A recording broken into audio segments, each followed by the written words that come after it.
মাছটা একদম জ্যান্ত মাছ, দেখেন কিরকম রক্ত বার হচ্ছে। বন্ধুরা, আজ আমরা সম্পূর্ণ নতুনভাবে একটা রেসিপি বানাবো, মাছের রুই পোস্ত। আপনারা অবশ্যই এই রেসিপিটা ফলো করুন এবং বাড়িতে ট্রাই করুন। বন্ধুরা, আজ কত বড় এক মাছ নিয়ে এসেছে, দেখেন রুই মাছ 2 কেজি ওজনের। এই রুই মাছ দিয়ে 2 রকম রেসিপি বানাবো, আপনারা রেসিপিগুলো ফলো করবেন। মাছটা আমি এবার কাটাকুটি করে নিই। মাছটা আমি এবার এরকমভাবে ছাড়িয়ে কেটে নেব।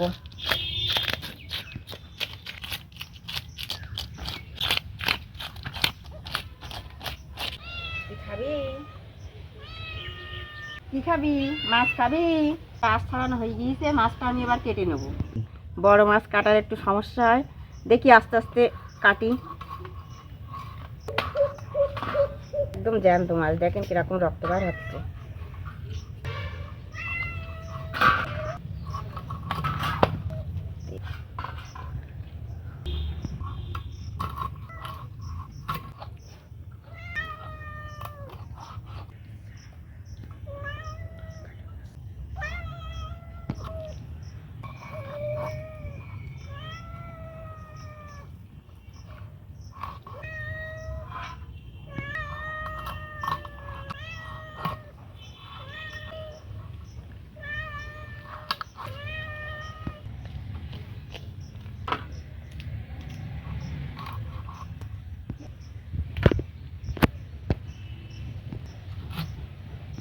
এই দেখেন পিসগুলো কত সুন্দর হয়েছে, একদম টাটকা মাছ।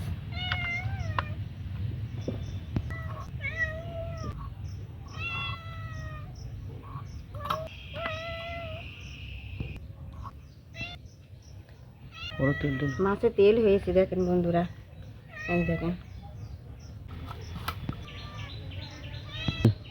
এই নে,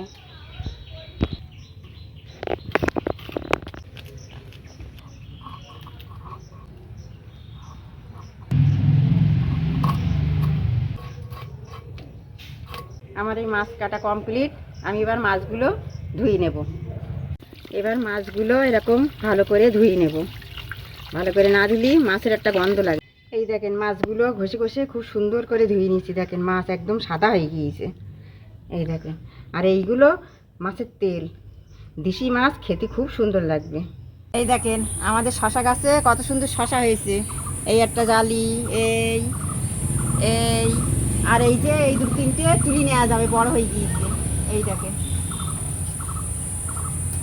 এই একটা বড় হয়ে গিয়েছে সব। আর প্রত্যেক দিন তো তুলছি।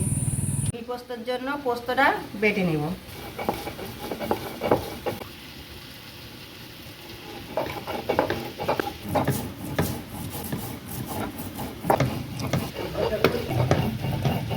আমার পোস্ত বাটা হয়ে গিয়েছে। আপনারা চাইলে মিক্সারেও বেটে নিতে পারেন, কিন্তু শিলি বাটা মশলার স্বাদই আলাদা। এই যে রুই পোস্ত বানাবো বলে মাছটা ভাজা করে নেব। লবণ, হলুদ, একটু সামান্য পরিমাণে খাঁটি সর্ষের তেল। আর এটা আমি ভালো করে মাখিয়ে নেব। লবণ, হলুদ, সর্ষের তেল দিয়ে ভালো করে, এই দেখেন আমার লবণ হলুদ মাখানো হয়ে গেছে। এবার কড়াইতে তেল গরম হয়ে গিয়েছে। আমি এবার এই যে মাছগুলো এবার ভেজে নেব।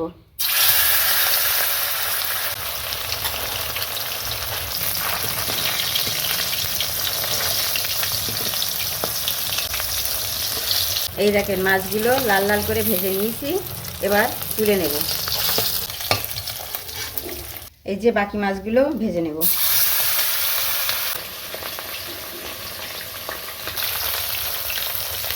ওই তেলে এবার পেঁয়াজগুলো হালকা লাল লাল করে ভেজে নেব। হালকা লাল লাল করে ভেজে নিয়েছি। এবার এতে একটু অল্প পরিমাণ আদা রসুন বাটা, কাঁচা লঙ্কা বাটা, অল্প একটু নাড়াচাড়া করে পাকা টমেটো বেটে রেখেছিলাম এটা দিয়ে দেবো। লবণ, হলুদ দিয়ে মশলাটা ভালো করে কষে নেব। অল্প একটু জল দিয়ে মশলাটা কষে নেব। এই দেখেন আমার মশলা কষানো হয়ে গিয়েছে। এবার আমি এতে পোস্ত দিয়ে দেবো।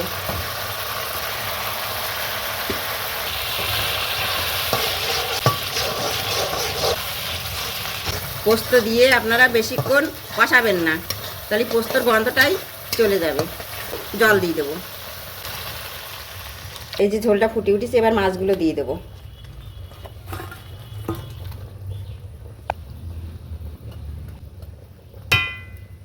এই দেখেন সামান্য পরিমাণ একটু চিনি, আপনারা দিতেও পারেন না দিতেও পারেন, আর দুটো কাঁচা লঙ্কা ফালি করে এই এবার একটু কিছুক্ষণ ঢাকা দিয়ে রাখবো। এই দেখেন আমার মাছ রুই পোস্ত হয়ে গিয়েছে, কত সুন্দর কালার এসেছে দেখেন। এবার নামিয়ে নেব। এবার আপনাদের সামনে বন্ধুরা একটা রুই পোস্তর একটা সুন্দর একটা বাইট আপনাদের সামনে তুলে ধরবো।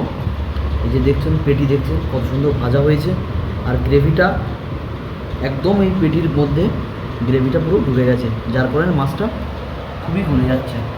এই মাছটা এবার একটু অসাধারণ, খুব সুন্দর লাগছে। মাছের ঝোলটা এত সুন্দর লাগছে বন্ধুরা, তার সাথে যে মাছটাও ভাজাটাও হয়েছে খুব সুস্বাদু, আর দেশি মাছ, পুকুরের মাছ, যার কারণে টেস্টটা আরও খুব সুন্দর লাগছে। আপনারা এইভাবে এই মাছের রেসিপিটা ফলো করুন এবং বাড়িতে অবশ্যই ট্রাই করুন।